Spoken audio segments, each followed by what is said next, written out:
Fala, fiel, um excelente domingo. Estou aqui trazendo mais um vídeo no canal com esse pós-jogo do Timão após empatar o clássico aí contra o São Paulo na Neoquímica pelo placar de 1-1. Resultado que momentaneamente está deixando o Timão na 7ª colocação aí do Campeonato Paulista. Estou trazendo um corte com esse pós-jogo aí do Timão. Se inscreva no canal, deixa seu like, se quiser deixar a opinião de vocês aí nos comentários.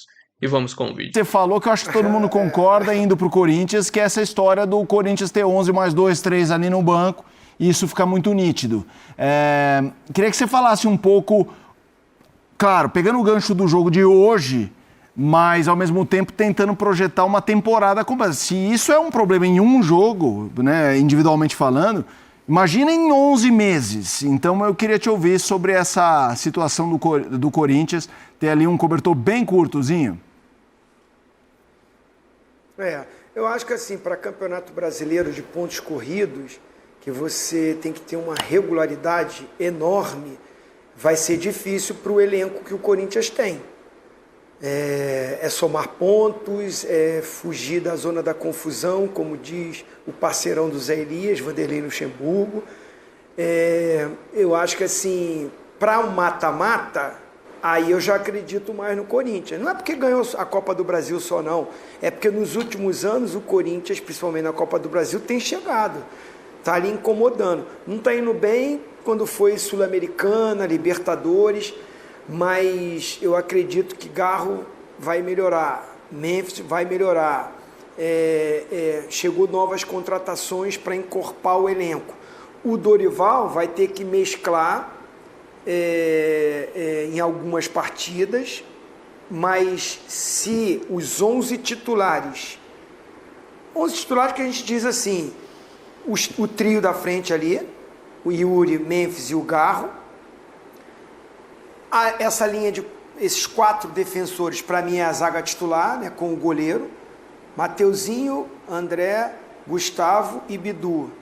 O Ranieri, para mim, como primeiro volante, é titular também. Aí você vai ver esses 2 caras que jogam ali pelo lado, né? Os volantes pelo lado. Vai ser o Bidon, vai ser o Carrídio, vai ser como é que o cara da confusão ali, o Zé Elias? O Ramírez? Ramírez. Não, Martínez, perdão. Martínez, não sei. O rapaz que chegou agora do Fortaleza, né? Que estreou. Matheus Pereira. Matheus Pereira, eu acho que assim, muito dúvidas nesses 2 jogadores para complementar o meio campo. Eu gosto, o Carrídio, bem, eu gosto dele, e o Bidon. Eu faria Ranieri, Bidon e Carrídio e o Garro na ponta do losango, com Memphis e Yuri. Eu acho que esses 11, com fôlego, com gás, para um mata-mata, compete, bate de frente, consegue ir com a torcida do Corinthians, né, e com a Neoquímica, e com a atmosfera que é feita ali, esses jogadores crescem muito. Agora, pensando numa temporada, colocar todas as competições, com o elenco que tem, é complicadíssimo. E, se tentar ir de frente em todas, acaba prejudicando algumas que ele pode chegar. Porque se você vai tentar ir com todos os jogadores em todas as competições, os caras não vão aguentar. Aí vem contusão, vem problema, vem desgaste, aí vem a cobrança, porque o resultado não vem a pressão. Eu acho que assim, o Corinthians tem 11, agora a gente está aí pensando, de repente o Vitinho, para entrar no segundo tempo, ajuda. Chegou um lateral novo, né? Chegou. Então, uruguaio, assim, né? Eu acho que o elenco é curto para todas as competições. É o Milans, né, que estreou. Quero ouvir o Breiler sobre esse tema do Corinthians. Hoje muita gente deve ter estranhado a escalação do Dorival pela promoção do Kaique, que vinha tendo poucos minutos, e aí vinha jogando mais o Vitinho, tinha o Dieguinho também, o próprio Guinegão, e ele opta pelo Kaique, que até ali no primeiro tempo era quem mais fazia uma fumaça no ataque do Corinthians. O Yuri Alberto participou, mas para puxar ali em velocidade, para tentar um drible, uma finalização de fora da área, foi o Kaique quem teve mais personalidade. E esse estranhamento do torcedor corintiano se deve muito... o cara tá jogando pouco, de repente num clássico pinta o Kaique. Mas o ponto é, se a gente analisar que é o terceiro jogo do campeonato, nessa pré-temporada muito apertada que os técnicos tiveram, é natural que num clássico ele tenha de fazer ali uma mexida, observar o jogador, rodar o elenco. Então isso aí está muito na conta do calendário que a gente tem para esse começo de ano. E não, o Dorival ali não estava gostando e resolveu mudar. Acredito que outros jogadores até vão ter mais oportunidades que o Kaique. O Vitinho é um deles, né? Até no segundo tempo ali não fez muita coisa, mas é um jogador com mais rodagem, espera-se mais dele nessa temporada. E tem o Caio César chegando. Caio César vem do Al Hilal, jogador mais jovem, um jogador de velocidade. Ele pode fazer o papel que era do Romero. O Romero entrava muitas vezes no segundo tempo para dar velocidade por ali, para puxar um contra-ataque. O Caio César é esse jogador, de lado, de velocidade. E o Corinthians precisa de alguém como ele. Mas é protagonista como o Memphis e o Yuri Alberto? Não. Então o corintiano precisa ter isso em mente. Quando olhar para o banco, são jogadores de uma prateleira inferior. Quando tiver o time inteiro à disposição, eu coloco o Garro nessa roda também, o time titular do Corinthians é bastante respeitável e confiável.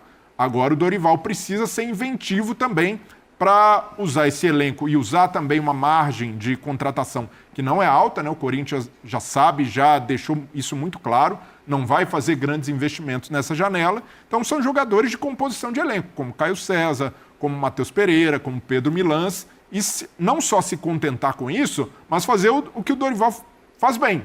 É o feijão com arroz, mas vamos tentar fazer temperadinho, vamos tentar fazer com organização, e vejo como natural também, nesse começo de temporada, testar mais gente. Quem sabe essa não é a temporada do Kaique estourar de vez no Corinthians e estourar no patamar do Kaique participar mais, ter mais minutos em campo. A mesma coisa com o Guinegão, a mesma coisa com o Dieguinho. Então, para mim, não me espantou o Kaique de titular, porque estamos ainda num período que é quase de pré-temporada e é normal fazer esse tipo de rotação e de teste. Zé.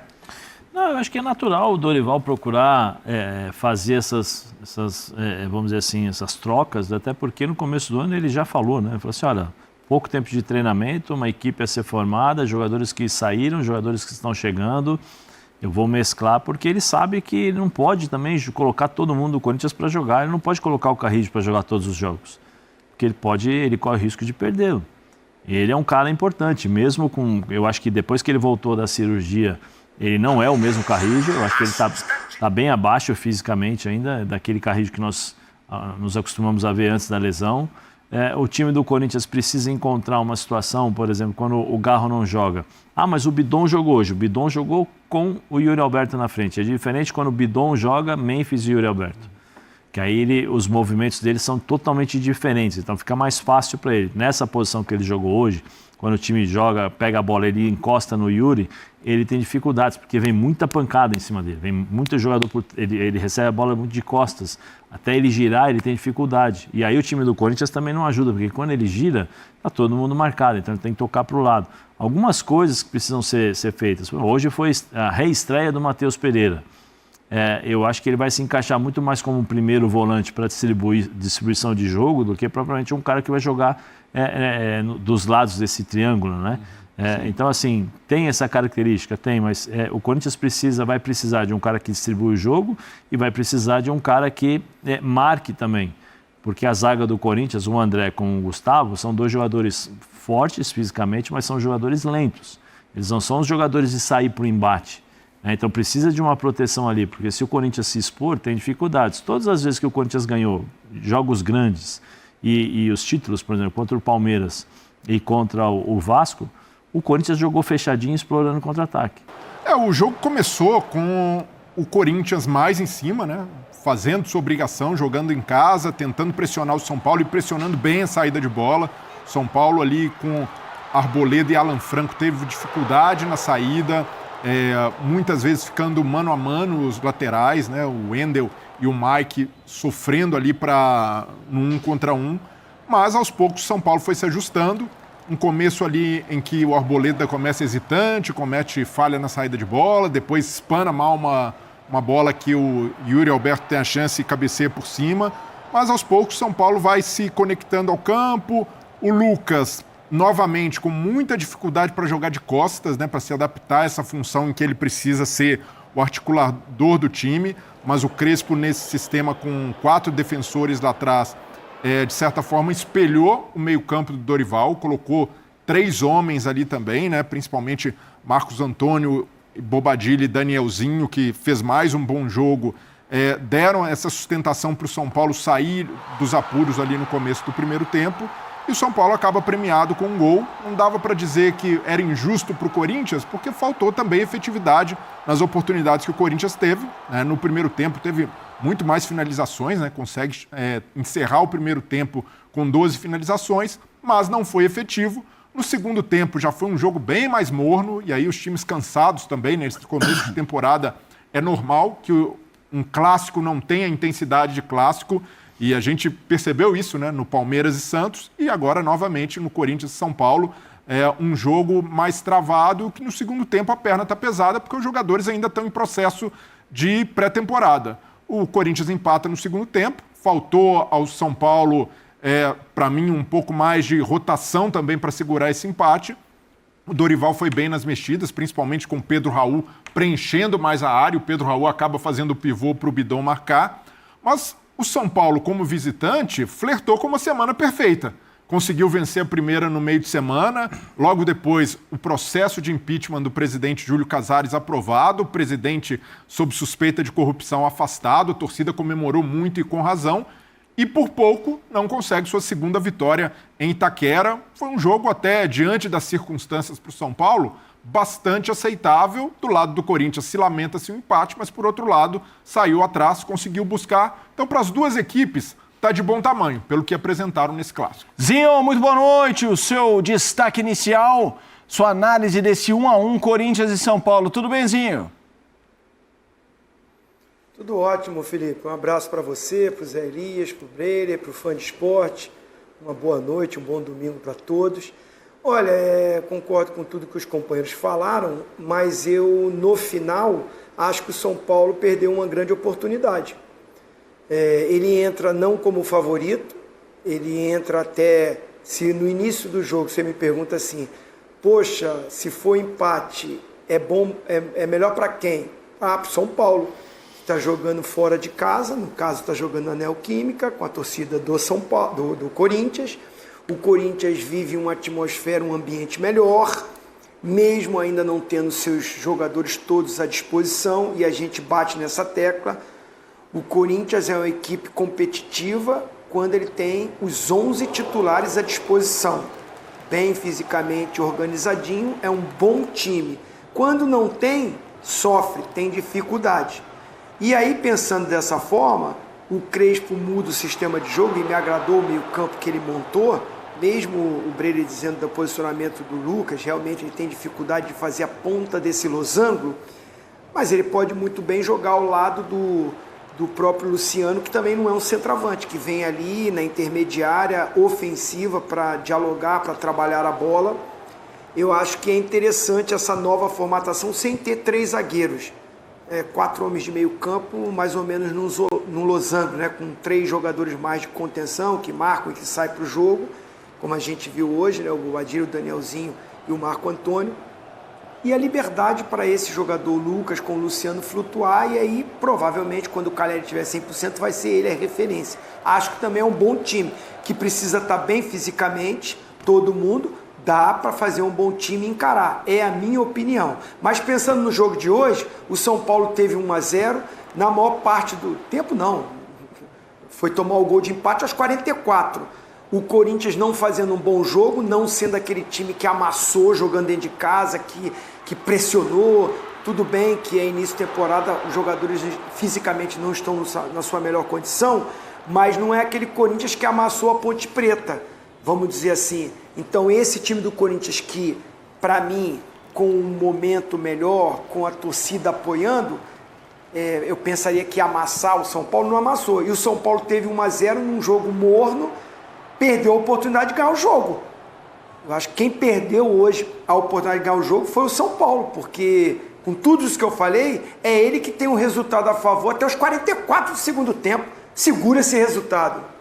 Então, eu acho que esse ponto que o Zinho trouxe, você, Breyer, e você, Zé, passaram assim, en passant, eu vou explorar mais. Tudo é uma questão de perspectiva. Eu concordo 100% com o Zinho. Antes do jogo, se falasse o empate é bom para quem seria para o São Paulo. Então, vamos lá. A gente tem a visão são paulina de estar à frente, por pouco não sair com 3 pontos e tomar um gol no fim, e tem a visão corintiana de jogando em casa, ter tido mais chance, né? Ou assim, não amassou, mas teve mais chance. O Rafael trabalhou muito mais que o Hugo.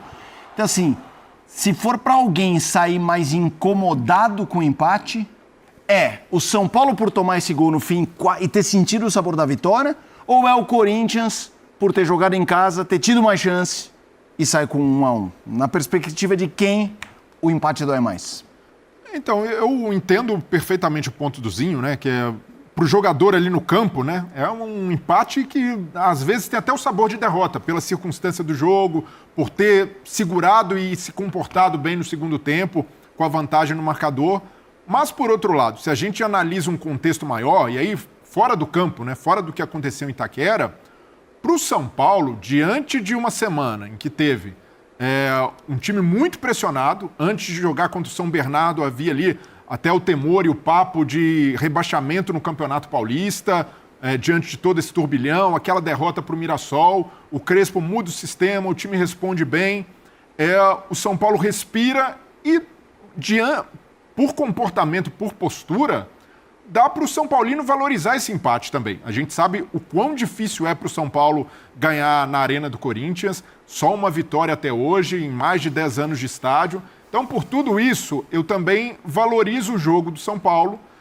O Crespo achou um caminho para o time, por mais que ainda precise pensar em proteger mais Arboleda e Alan Franco, ou quem seja a zaga ali, o São Paulo com esse sistema tem jogadores muito técnicos, né, no meio-campo, Bobadilha, Marcos Antônio, Danielzinho, todos sabem jogar, mas em alguns momentos a defesa fica vulnerável. Os laterais do São Paulo hoje no primeiro tempo, até ajustar a marcação, sofreram com os avanços de Mateuzinho e Bidu do lado esquerdo. Mas, diante do cenário de caos administrativo do São Paulo, é para se comemorar um empate mesmo com essa circunstância, mesmo tendo a vitória nas mãos até o final do segundo tempo. Entendo o sentimento, né, do jogador. É claro que os jogadores do São Paulo devem estar desiludidos, né, por terem flertado com essa vitória, mas numa semana em que tem impeachment de presidente, o time bastante pressionado, até o Crespo também precisando responder muita coisa ali que é da direção, muita coisa respingando nos jogadores, São Paulo conseguiu quebrar essa tensão. Se a gente comparar com o fim de semana passado, em que sai de um 3-0 para o Mirassol, e agora já tem uma vitória no campeonato, faz um ponto fora de casa contra o maior rival, eu vejo que o São Paulo tem um respiro importante e uma atuação que deixa até alguma esperança de dias melhores para o torcedor são paulino.